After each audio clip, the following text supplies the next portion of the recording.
Na série de entrevistas com os candidatos ao governo do estado, hoje estamos recebendo Marcos Mendes, do PSOL.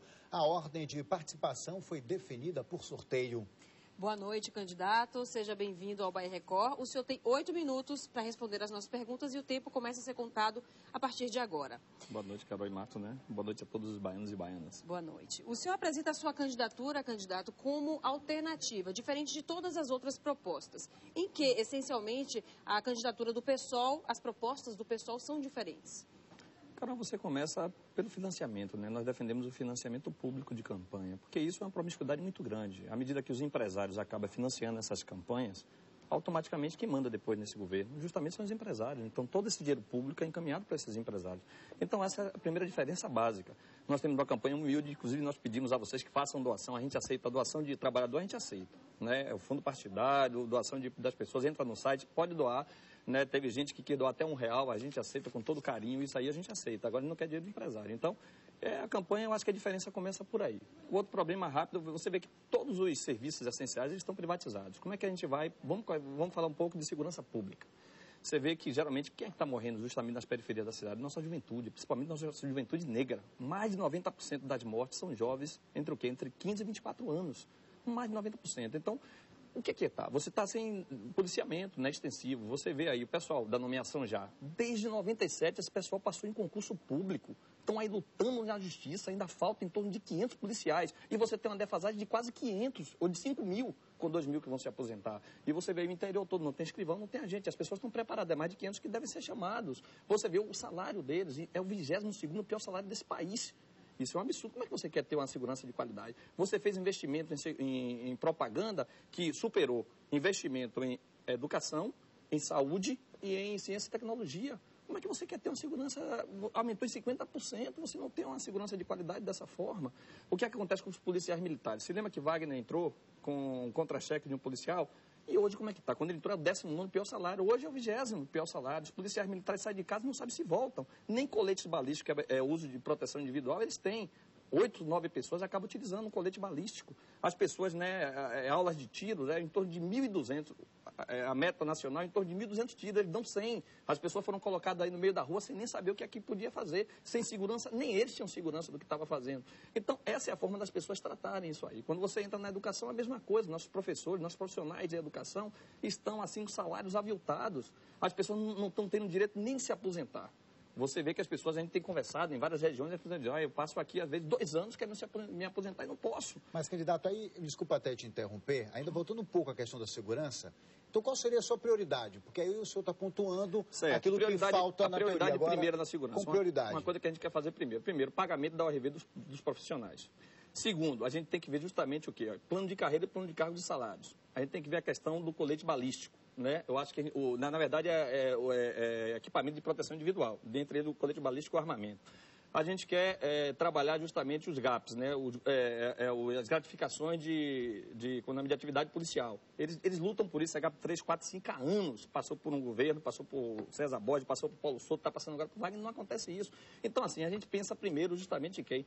Nos profissionais. Assim, nós somos governo trabalhador, então precisa favorecer esses profissionais. Segundo, a gente precisa, isso o segundo que a gente está colocando, mas é prioridade máxima primeira, a questão da inserção dessas pessoas no mercado de trabalho.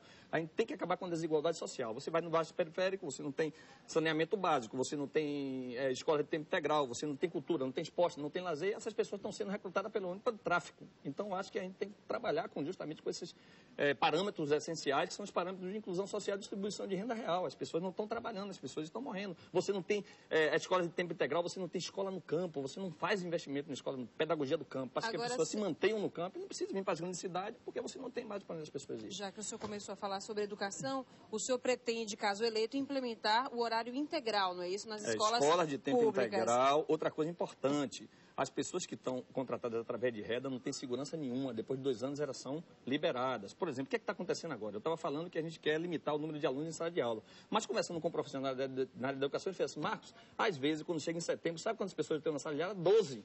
As pessoas estão se evadindo e as pessoas não sabem por quê. A gente precisa discutir porque as pessoas não estão indo para o colégio. É transporte, é alimentação, o que está acontecendo? Voltando a essa questão do horário integral nas escolas públicas, isso não demandaria um grande investimento? De onde viria esse dinheiro? O dinheiro tem aí. Nós somos o 6º estado mais rico desse país.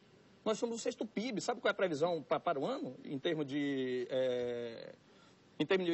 do dinheiro que entra? É em torno do PIB, é em torno de 144 bilhões de reais. É muito dinheiro. Então, o dinheiro não é problema, é questão de gestão. É questão de gestão. Você tem que ter prioridades. Qual é a nossa prioridade? A educação é uma das prioridades. Segurança é prioridade.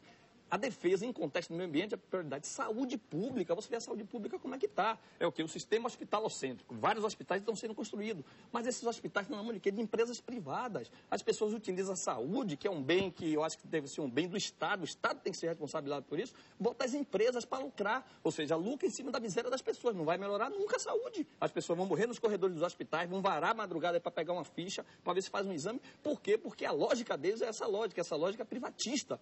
A saúde pública, inclusive o SUS, foi colocado nesse viés, porque tem que ser público. Agora você pode ter convênios privados em uma questão assim, de exceção. Mas hoje não, hoje é regra geral. Isso aconteceu em 1991 com quem? Quem foi que, na verdade, eu digo que é um sabotador do SUS? Foi Otto Alencar, que hoje é vice de Wagner. Foi ele que saiu pelo interior todo aí fazendo os convênios privados. Então a gente precisa enfrentar isso. A gente quer uma saúde, uma educação pública de qualidade.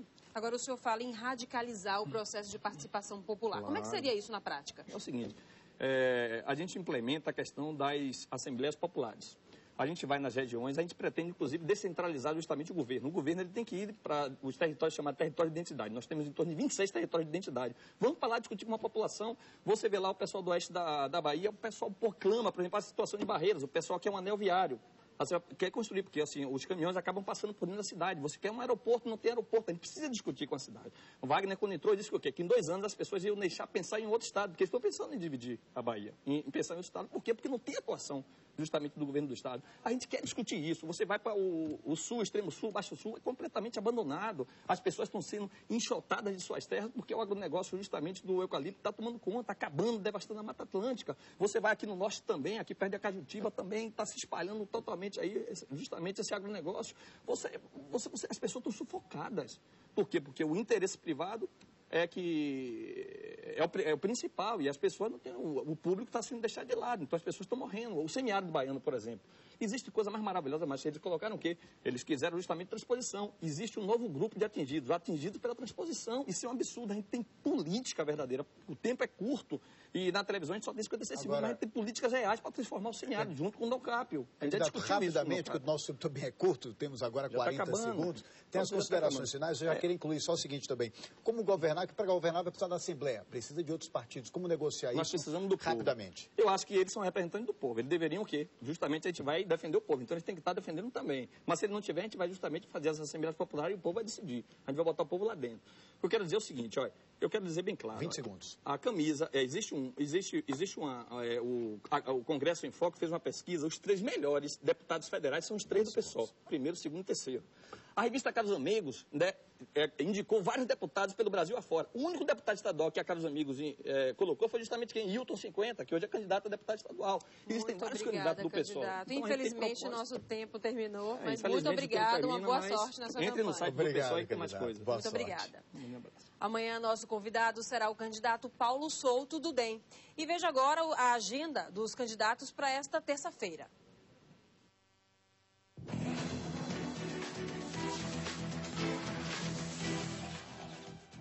O candidato Jacques Wagner, da coligação Pra Bahia Seguir em Frente, grava programa eleitoral pela manhã. À tarde, cumpre agenda como governador.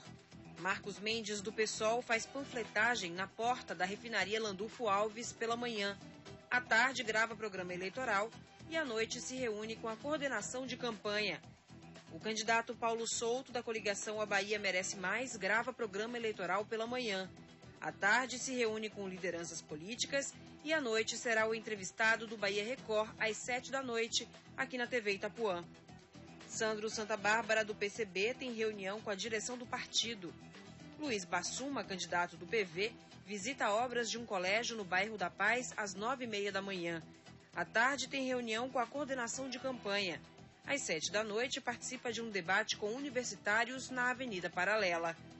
O candidato da coligação A Bahia Tem Pressa, Gedel Vieira Lima, dá entrevista numa emissora de televisão ao meio-dia. À tarde, grava programa eleitoral. Já está quase tudo pronto para o debate entre os candidatos ao governo do estado aqui na TV Itapuã, Rede Record. Será na próxima segunda-feira, dia 20 de setembro, às 11 da noite. Hoje, uma reunião discutiu os últimos detalhes. Os ajustes finais para o debate foram discutidos durante uma reunião com gerentes de todos os departamentos envolvidos no evento. Nós estamos preparando um cenário que, na verdade, é um cenário padrão para o Brasil todo, que esse projeto foi feito em São Paulo, mas está chegando para a gente, nós estamos confeccionando aqui. No sábado, nós estamos montando ele no nosso estúdio. Domingo vai ter um ensaio geral de luz com os apresentadores. Já vamos fazer essa passagem. Para segunda-feira está tudo perfeito aqui, não tem problema nenhum. A transmissão vai ser ao vivo e simultânea dos debates realizados em outros estados. A performance dos candidatos ao governo da Bahia poderá ser acompanhada também pela Record News através da TV Cabralha, Rádio Sociedade AM e pelo portal itapuaonline.com. A gente está trabalhando com 15 câmeras. Esse debate vai ser com 15 câmeras, tudo em alta definição. Os 5 candidatos ao governo do estado, que de acordo com a legislação eleitoral tiveram representação na Câmara Federal em 2006, respondem a perguntas de jornalistas da Record. Eles também vão responder a perguntas feitas uns aos outros. É importante porque vai ser o momento de eles apresentarem quais são os projetos, quais são as intenções deles. Então é um momento muito importante que cada telespectador deve aproveitar, cada eleitor deve aproveitar para poder avaliar seus candidatos e fazer a escolha certa. Afinal, isso vai ter repercussão na vida de cada um de nós aqui na Bahia, né? Veja a seguir: francês acusado de pedofilia é preso em Abrantes. E ainda, tiroteio no bairro de Pirajá deixa 2 mortos. Bahia Record.